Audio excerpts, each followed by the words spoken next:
Midwest Whitetail is brought to you by Realtree, Hoyt Archery, Muddy Outdoors, Fuse Accessories, Frigid Forage, Trophy Rock, Scent Master, Cabela's, Rocket Broadheads, TrailCamPro.com, Bloodsport Arrows, Redneck Hunting Blinds, Scott Archery, Yeti Coolers, and Nikon.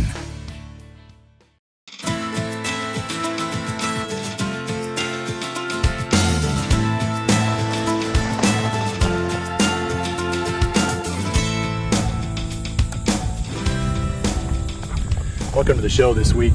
I've been out pulling cards from these cameras. This is my second card pull on all of these cameras, and got a lot to talk about with respect to some of the bucks that we found down here.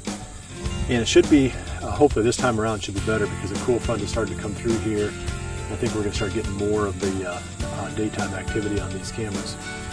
So anyway, let's get to the fun part first, and that's this buck that running the same exact location that we hunted last year. I shouldn't say we hunted him.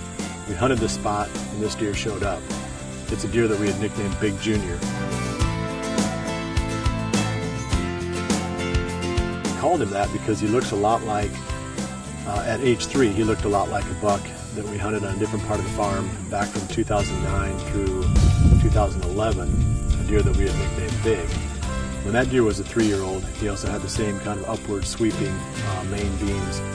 This deer looked a lot like that as a 3-year-old. Well, he's a 4-year-old now, and he sure looks a lot different. He is now, he's got to be pushing 170 inches. A big, beautiful mainframe 10-pointer. He's just got that look to him like he's going to blow up and be something really special. So that kind of puts me in a little bit of a dilemma here. I've said that, you know, after hunting, you know, double G4 buck and Bubba and having them keep getting away every year and they just keep getting bigger and bigger and bigger as they get older, it's probably a shame to try to kill these deer when they're 4 years old because there's no telling what they can turn into if they just go for another year or two. So I've got to decide what I'm going to do here with Big Junior. I mean, he's right now on the camera is the biggest buck that we've pulled on this farm. You know, I was thinking that, you know, I should be able to make a quicker decision on this, but I'm just going to hold off and kind of let that one take care of itself when we start hunting back in here. I mean, my gut tells me that I need to let this deer go if he comes by within bow range, but he's definitely a deer if you look at him. With big long brows, you know, long beams, good tine length. He really has the potential to be something special in a year or two. So a couple other bucks though that make a lot more sense to hunt from the standpoint of maturity are 2 8-pointers. One we pulled, when I pulled this card last time, he was here. Nothing fancy, probably 130-inch 8-pointer, but he's an old deer. He's got to be 5+. You know, a lot like that buck that our son Drew killed here in the same area last year during the youth season. That deer wasn't a high-scoring deer, but he came back after the tooth analysis at 5.5. This one could be real similar to that. And then there's another one. This one isn't even that big, but he's definitely old. We've got a lot of photos of this deer going back for a number of years in that same area. He's never been any bigger than this. Again, nothing special on the headgear, but he's been around for a long time, which makes him a good trophy if we can get him in front of us. So I'm looking forward to the next 2 weeks probably. We'll stay on this patterning process. And I'll bring every bit of it to you as we go. I've got 4 more cameras I've got to check here. So while I'm doing that, I'm going to hand you off to Chad Lathrop and Mike Valier. And they're going to update us on the bucks that they're hunting and some of the things that they've been up to. And also, Aaron Warbritton is going to bring us up to speed on the hunt that he's got planned coming up for Missouri and some of the preparations that he's been doing down there. I'll be right back in just a couple of minutes here and show you what I find on these cameras.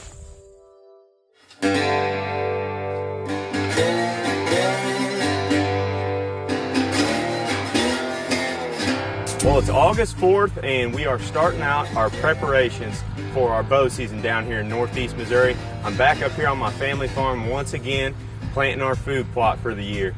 This is a spot that we've hunted my whole life basically. I actually harvested my first turkey and my first deer on this very same 115 acre farm. So pretty excited to be back up here, getting everything ready to go for the season. But today, myself, my dad, and my cousin Brandon Grotman are in here planting some Frigid Forage, Big and Beastie, and Wild Game Buffet in this food plot.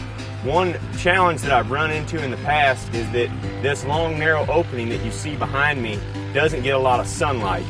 And this is a spot where a lot of the deer like to come from when they come out of their bedding areas and stage up before they enter the main part of my food plot. So what we're gonna do is come in here and plant some wild game buffet. It's got brassicas and some pure trophy clover in it as well. Hopefully that clover is going to grow better in this shaded area back here with a little bit less sunlight. We're going to have a good stand for this part of that food plot. My dad's back behind me here getting the big and beastie spot ready to go. And while he's prepping that, Brandon and I are going to go put up a Bushnell trail camera over my trophy rock lick.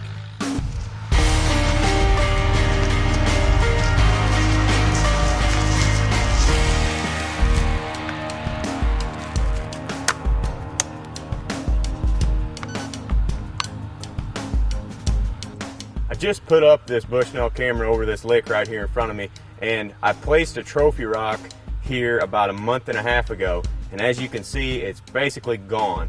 But the deer have absolutely been hammering this spot. This has been my mineral station for the last several years, and we've used the trophy rocks a lot over that period of time. They seem to work really well, and I know the deer absolutely love them, but the main reason why I use those is to get pictures early season.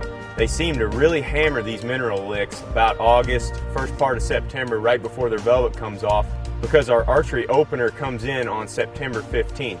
So I really want to know what bucks are up here on this food plot and using this mineral lick, especially 2 or 3 weeks prior to that time. I'm going to come in here about a week before the season starts, check the camera, and hopefully we've got some big shooters on it.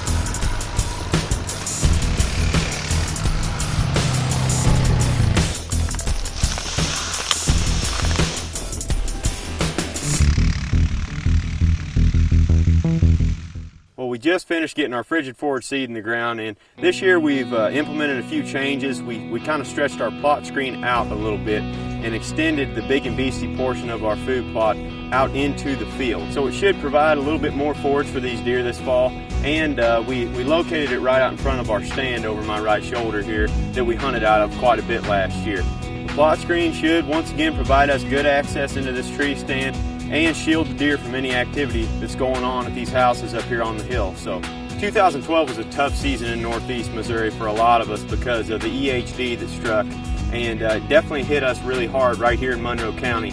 Last winter out of this tree stand over my shoulder, I had an encounter with a 2.5 or 3.5-year-old 10-pointer. He came right out into the big and beastie 15 yards away, but I elected to pass up on the deer, and that's the one I'm hoping to get pictures of on this camera back here. So when the crops start coming out, it seems like every year we start getting a few strangers that show up on this food plot. And it usually happens about the time the season starts. So we'll be back up here to check that camera, see what kind of prospects we've got for bucks for the upcoming 2013 season.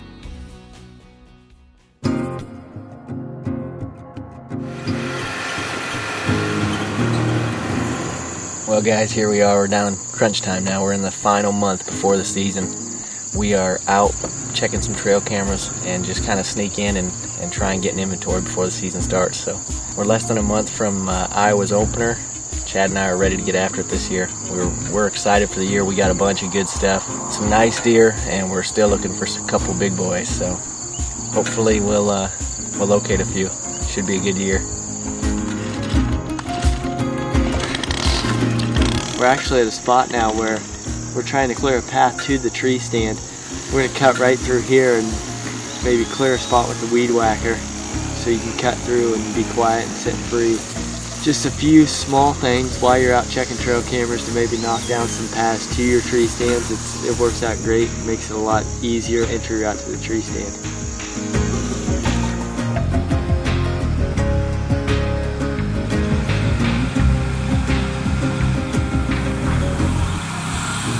Here's a plot we're working on. We actually had turnips, big and beastie turnips planted in here. We just haven't gotten any moisture. It's getting late enough in the year. It's September 7th today, or 8th, something like that.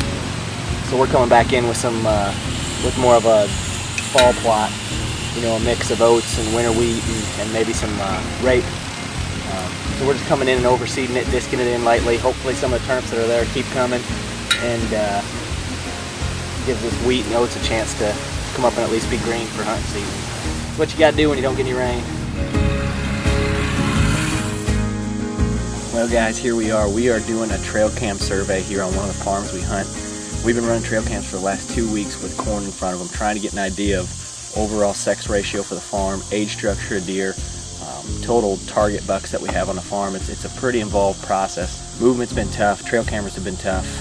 It's been so hot here, so dry. So what we're trying to do now is we're moving from our trail cam survey, and we're starting to put cameras in spots where we're going to hunt, see if we can't locate some bucks that are moving during daylight, and hopefully Chad and I will get an arrow in them come hunting season. So we'll see what happens.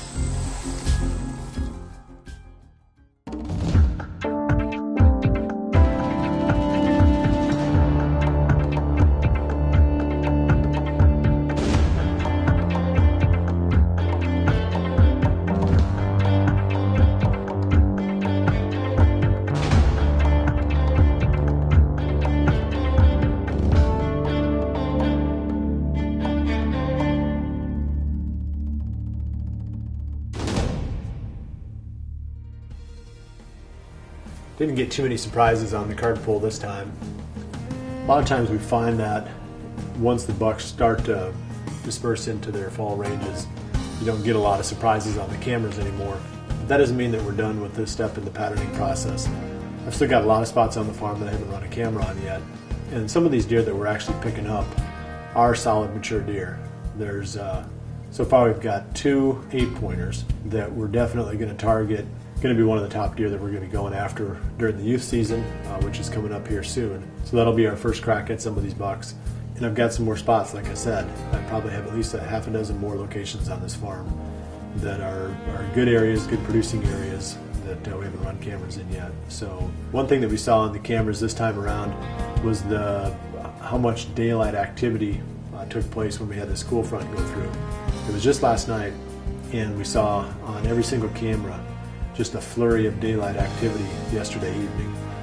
It's a little bit early for us here yet, but if you've got an open season, just pay attention to the weather forecast. And if you see a cold front coming, you want to be on the front edge of that if you can. And that definitely would have worked for us last night. If we would have been hunting any of these bucks in these areas where we've been picking up pictures of them, we would have seen them during daylight. We're just getting started here. There's a lot of ground left to cover, and once we pick out these bucks we're going to go after, then we'll zero in on them. And each step of the way I'll take you along with me as I do it here, and hopefully that'll give you some ideas of what you can do in the areas where you hunt. Well, I appreciate you joining me this week. We'll see you right back here again next week for the next episode of Midwest Whitetail, and remember to always dream big. I had an encounter with a 2.5 or 3.5-year-old 10-pointer who was nice and narrow, and I just had a butterfly just smoked me right in the face. Where was I even going with that?